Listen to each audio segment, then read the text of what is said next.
வணக்கம். மேற்குறி செய்திகள். புதுச்சேரியை சேர்ந்த செவிலியர்களுக்கு சிறப்பாக பணியாற்றியதற்காக மத்திய அரசின் பிளாரன்ஸ் நைட்டிங்கேல் விருது வழங்கப்பட்டது. நாடு முழுவதும் உள்ள மாநிலங்கள் மற்றும் யூனியன் பிரதேசங்களில் உள்ள அரசு மருத்துவமனைகளில் சிறப்பாக பணியாற்றும் செவிலியர்களை தேர்வு செய்தோ அவர்களை கௌரவப்படுத்தும் விதமாக ஆண்டுதோறும் பிளாரன்ஸ் நைட்டிங்கேல் விருதை மத்திய அரசின் சுகாதாரத்துறை வழங்கி வருகிறது. அதன்படி 2024ஆம் ஆண்டுக்கான பிளாரன்ஸ் நைட்டிங்கேல் விருதுக்கு புதுச்சேரி செஞ்சிசாலை சேர்ந்த கிராமப்புற செவிலியர் விஜயகுமாரியை தேர்வு செய்து ஜனாதிபதி திரௌபதி முர்மு விருது வழங்கி கௌரவித்துள்ளார். புதுச்சேரி சுகாதாரத்துறையில் கடந்த 28 ஆண்டுகளாக கிராமப்புறங்களில் பணியாற்றி வரும் விஜயகுமாரி தற்போது தவளக்குப்பம் ஆரம்ப சுகாதார நிலையத்தில் கிராமப்புற செவிலியராக பணிபுரிந்து வருகிறார். இவரது பணியை சிறப்பாக செய்ததுடன் இரத்த தானம், கண்தான விழிப்புணர்வு, கர்ப்பிணிகள் மற்றும் பிரசவித்த தாய்மார்களுக்கு தேவையான விழிப்புணர்வு, சுற்றுச்சூழல் மேம்பாட்டிற்கான விழிப்புணர்வு உட்பட செயல்பாடுகளில் தங்களது பங்களிப்பை சிறப்பாக செய்திருப்பதாக குறிப்பிடப்பட்டுள்ளது. சட்டமன்ற தொகுதிக்கு உட்பட்ட குருமாம்பேட், அமைதி நகர் மற்றும் சிவசக்தி நகர் ஆகிய பகுதிகளில் புதிய மின்மாற்றிகளை பொதுமக்களின் பயன்பாட்டிற்கு அமைச்சர் சாய்ஜே சரவணகுமார் அர்ப்பணித்தார். உசுடு சட்டமன்ற தொகுதிக்கு உட்பட்ட குருமாம்பேட், அமைதி நகர் மற்றும் சிவசக்தி நகர் ஆகிய பகுதிகளில் மின் பற்றாக்குறை ஏற்படுவதால் அமைச்சர் சரவணகுமார் முயற்சியில் ரூபாய் 49 லட்சம் மதிப்பீட்டில் புதிய 2 மின்மாற்றிகள் அமைப்பதற்கான அரசாணை பெற்று அதன் திறப்பு விழா நடைபெற்றது. இதில் ஆதி திராவிட நலத்துறை அமைச்சரும் முசுடு தொகுதியின் சட்டமன்ற உறுப்பினருமான சாய்ஜே சரவணகுமார் கலந்து கொண்டு விழாவிற்கு தலைமை தாங்கி 2 மின்மாற்றிகளையும் இயக்கி மக்களின் பயன்பாட்டிற்கு அர்ப்பணித்தார். இந்த நிகழ்வில் துறை சார்ந்த அதிகாரிகள், பாஜக நிர்வாகிகள், பொதுமக்கள் என ஏராளமானோர் பங்கு பெற்றனர். புதுச்சேரி அரசு ஆதி திராவிடர் நலத்துறை மூலம் வீராம்பட்டினம் தேர் திருவிழாவில் கொலை செய்யப்பட்ட நரிக்குறவரின் குடும்பத்தினருக்கு 4.42 லட்சம் நிதி உதவியை முதல்வர் ரங்கசாமி வழங்கினார். புதுச்சேரி அருகே வீராம்பட்டினம் செங்கநிரம்மன் கோவில் தேரோட்டம் கடந்த ஆகஸ்ட் 15ஆம் தேதி நடைபெற்றது. அப்பொழுது திருவிழாவில் சிதம்பரம் கீரபாளையம் பகுதியைச் சேர்ந்த நரிக்குறவர் காலனியைச் சேர்ந்த வெள்ளிமலை என்பவர் பொருட்களை விற்பதற்காக வந்திருக்கிறார். அப்பொழுது அவருடன் அதே பகுதியைச் சேர்ந்த இளைஞர் வாக்குவாதத்தில் ஈடுபட்டு தாக்கியதில் வள்ளிமலை உயிரிழந்தார். இந்த நிலையில் புதுவை அரசு ஆதி திராவிடர் நலத்துறை மற்றும் பழங்குடியினர் நலத்துறை சார்பில் வன்கொடுமையால் பாதிக்கப்பட்டோருக்கு நிதி உதவி அளிக்கும் திட்டத்தின் கீழ் 4.42 லட்சத்திற்கான காசோலை வெள்ளிமலை குடும்பத்தினருக்கு வழங்கப்பட்டுள்ளது. புதுச்சேரியில் உள்ள சட்டப்பேரவை வளாகத்தில் நடைபெற்ற இந்த நிகழ்வில் முதல்வர் ரங்கசாமி காசோலையை வெள்ளிமலை மகன் மாவீரனிடம் வழங்கினார். இந்த நிகழ்வில் ஆதி திராவிடர் நலத்துறை அமைச்சர் சாய்ஜே சரவணகுமார், துறையின் இயக்குநர் இளங்கோவன் உள்ளிட்டோர் உடன் இருந்தனர். புதுச்சேரியில் புகையிலை கட்டுப்பாடு குறித்து மாவட்ட ஆட்சியர் குலோத்துங்கன் தலைமையில் அதிகாரிகளுடனான ஆலோசனைக் கூட்டம் நடைபெற்றது. புதுச்சேரி மாவட்ட ஆட்சியர் அலுவலகத்தில் புகையிலை கட்டுப்பாடு குறித்த ஆலோசனைக் கூட்டம் மாவட்ட ஆட்சியர் குலோத்துங்கன் தலைமையில் நடைபெற்றது. இதில் துணை ஆட்சியர் சோமசேகர், மாநில புகையிலை கட்டுப்பாட்டு அதிகாரி வெங்கடேஷ் மற்றும் சுகாதாரத்துறை சார்ந்த பிரிவுகளின் அதிகாரிகள் பங்கேற்றனர்.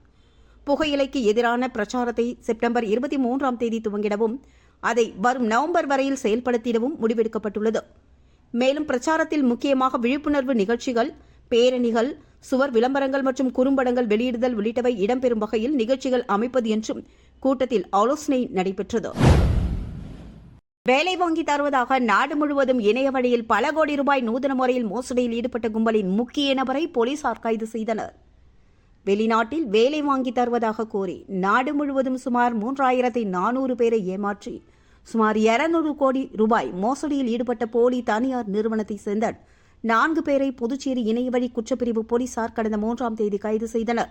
புதுச்சேரி லாஸ்பேட்டை சேர்ந்த ரமேஷ்குமார் அளித்த மோசடி புகாரின் பேரில் வட மாநிலங்களைச் சேர்ந்த சுபம் சர்மா, தீபக் குமார், ராஜ்கவுண்ட், நீரஜ் குர்ராஜ் ஆகியோர் கைது செய்யப்பட்டு காலாப்பட்டு சிறையில் அடைக்கப்பட்டனர்.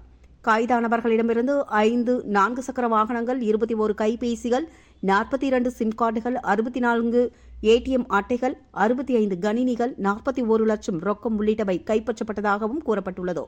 இந்நிலையில் மோசடி வழக்கின் முக்கிய நபராக கருதப்படும் விழுப்புரம் மாவட்டம் திருவண்ணைநல்லூர் மறையங்கூரை சேர்ந்த மகாதேவன் என்பவரை போலீசார் கைது செய்துள்ளனர். புதுவை தலைமை செயலகம் அருகே நடைபாதையில் இருந்த பிரபல காப்பி கடையை நகராட்சி அதிகாரிகள் ஜேசிபி இயந்திரம் மூலமாக அதிரடியாக அகற்றினர். புதுச்சேரி தலைமை செயலகம் அருகே பிரபல காப்பி கடை உள்ளது. பல ஆண்டுகாலமாக இயங்கி வந்த கடையின் மேற்கூரையில் நேற்றைய முன்தினம் மரக்கிளை விழுந்ததில் சேதமடைந்தது. இதனை அகற்றும் பணியில் கடை உரிமையாளர்கள் இன்று ஈடுபட்டுக் கொண்டிருந்தனர். இந்நிலையில் நடைபாதையை ஆக்கிரமித்து காப்பி கடை இயங்கி வருவதாக நகராட்சிக்கு புகார்கள் சென்றது. அதன் பேரில் நகராட்சி அதிகாரிகள் போலீசார் துணையுடன் சம்பந்தப்பட்ட இடத்தை அகற்ற பொக்லைன் இயந்திரம் மூலம் வந்தனர். இதற்கு எதிர்ப்பு தெரிவித்து கடை உரிமையாளர்கள் மற்றும் அவருக்கு ஆதரவாக பலர் அதிகாரிகளிடம் கடும் வாக்குவாதத்தில் ஈடுபட்டனர். இதனால் அங்கு பரபரப்பு நிலவியது. எனினும் நகராட்சி அதிகாரிகள் போலீசார் துணையுடன் இயந்திரம் மூலமாக காப்பி பாரை முற்றிலுமாக அகற்றியுள்ளனர். புதுவையில் தொடக்கப்பள்ளி ஆசிரியர் பணிக்கான தேர்வு பட்டியலை கல்வித்துறை வெளியிட்டுள்ளது. புதுவை மாநில பள்ளிக் கல்வித்துறை சார்பில் துவக்கப்பள்ளிகளில் மாநிலத்தின் பிராந்தியங்களான காரைக்காலில் 124, மாஹே பகுதியில் 20 என மொத்தம் 145 பணியிடங்கள் நிரப்புவதற்கான விண்ணப்பங்கள் கடந்த 2023ஆம் ஆண்டு பெறப்பட்டது. அதன்படி பெறப்பட்ட விண்ணப்பதாரர்களில் தகுதியானவர்கள் ஆசிரியர் பணிக்கு தேர்வு செய்யப்பட்டுள்ளனர். ஆசிரியர் பணிக்கு தேர்வு செய்யப்பட்டவர்களது பட்டியல் கல்வித்துறை சார்பில் வெளியிடப்பட்டுள்ளது. இடஒதுக்கீடு அடிப்படையில் பட்டியல் வெளியிடப்பட்டுள்ளது. அதன்படி காரைக்காலில் காலியாக உள்ள 124 இடங்களில் பொது பிரிவில் 64 பேர், இதர பிற்படுத்தப்பட்டோர் பிரிவில் 13 பேர், மிகவும் பிற்படுத்தப்பட்டோர் பிரிவில் 22 பேர், இபிசி பிரிவில் 2 பேர், பிசிஎம் முஸ்லிம் பிரிவில் 1 பேர் என்று தாழ்த்தப்பட்டோர் எஸ்சியில் 21 பேர் என தேர்வு செய்யப்பட்டுள்ளனர்.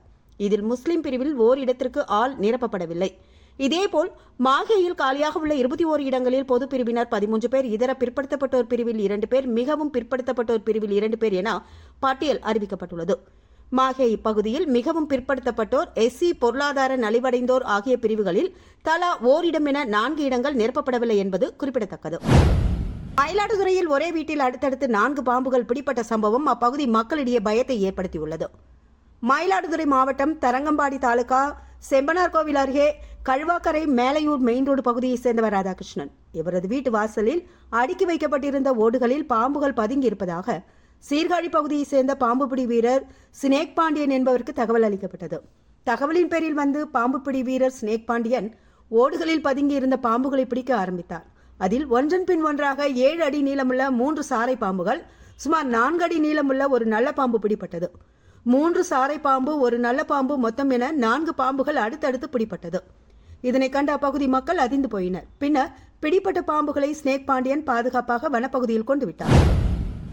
மங்களம் சட்டமன்ற தொகுதிக்கு உட்பட்ட பங்கூர் பகுதியில் பிரதமர் நரேந்திர மோடி பிறந்தநாள் விழா பட்டாசு வெடித்து இனிப்பு வழங்கி உற்சாகமாக கொண்டாடப்பட்டது. மங்களம் சட்டமன்ற தொகுதிக்கு உட்பட்ட பங்கூர் பகுதியில் மங்களம் தொகுதி பொறுப்பாளர் கார்த்திகேயன் ஏற்பாட்டின்படி பிரதமர் நரேந்திர மோடியின் பிறந்தநாள் விழா பட்டாசு வெடித்து இனிப்பு வழங்கி சிறப்பாக கொண்டாடப்பட்டது.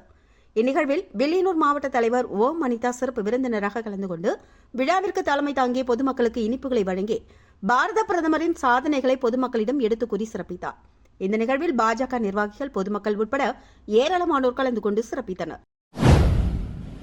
புதுச்சேரியில் பெண் உட்பட 6 நபர்களிடம் 3.45 லட்சம் மோசடி செய்த மர்ம கும்பலை சைபர் கிரைம் போலீசார் தேடி வருகின்றனர். புதுச்சேரி நகரப்பகுதியைச் சேர்ந்தவர் அஸ்வினி. இவரை தொடர்பு கொண்ட மர்ம நபர் வீட்டில் இருந்தபடியே பகுதி நேரத்தில் ஆன்லைன் மூலம் பணம் சம்பாதிக்கலாம் என கூறியுள்ளார். அதனை நம்பிய அஸ்வினி 2.4 லட்சம் ரூபாய் அனுப்பி ஏமாந்தார். இதேபோல் திருபுவனை பகுதியைச் சேர்ந்த மோனிகா என்ற பெண் 24,000 அனுப்பி ஏமாந்தார்.